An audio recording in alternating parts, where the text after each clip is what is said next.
özellik üzerine acilen bakılırsa verilecek. Şimdi geçtiği bir elemana geçtiğe geçecek, birazdan geçecek. Oradan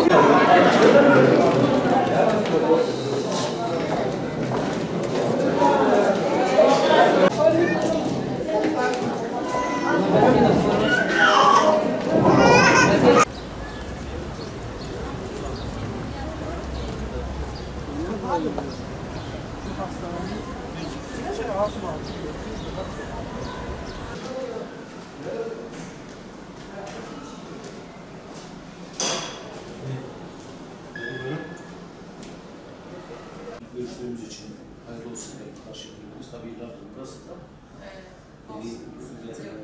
Görüştüğümüz için. Güzel arkadaşlar. İşleriniz nasıl? İyiyiz. Teşekkür ederiz. Sizi sormalı. Siz nasılsınız? Biliyorsunuz, eğer bizi takip ediyorsanız biraz biz şu ana kadar doğru stratejilerde AKP'yi destekledik. Doğru stratejilerde AKP'yi destekledik. Batman'ın bir araya gelmesi sağlamış.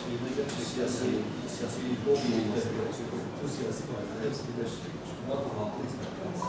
Orada 600 bin insan var, 600 bin insan. Yani gerçekten yaşamda kalmış.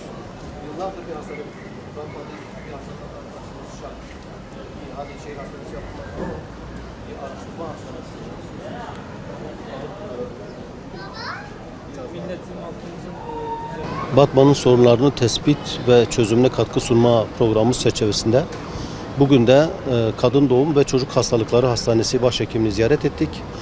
Hastanenin gidişatıyla ilgili, hasta durumlarıyla ilgili, hastanenin eksikleriyle ilgili bilgi almaya çalıştık.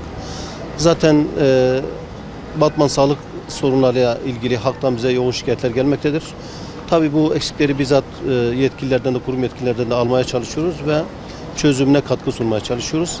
Hem halkımıza sözcü olmaya hem de yetkililerin sıkıntılarını gündeme getirmeye çalışıyoruz.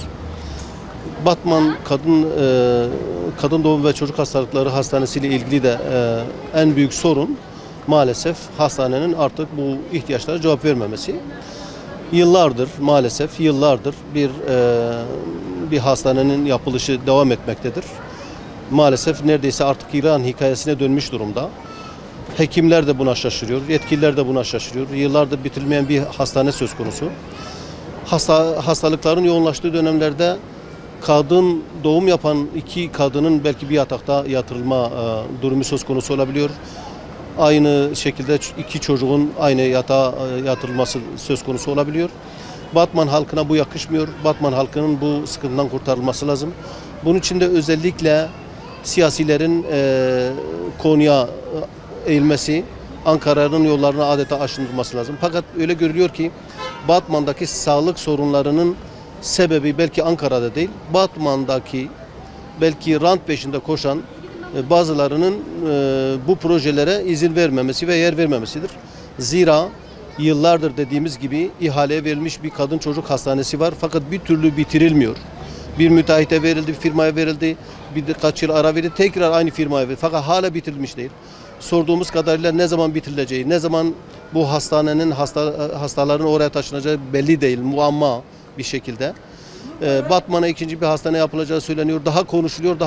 Ne zaman yapılacağı belli değil. Acilen bütün bu sıkıntıların bir nebze de olsa indirilmesi, düşürülmesi, bitirilmesi için acilen Batman'a bir araştırma hastanesinin yapılması lazım.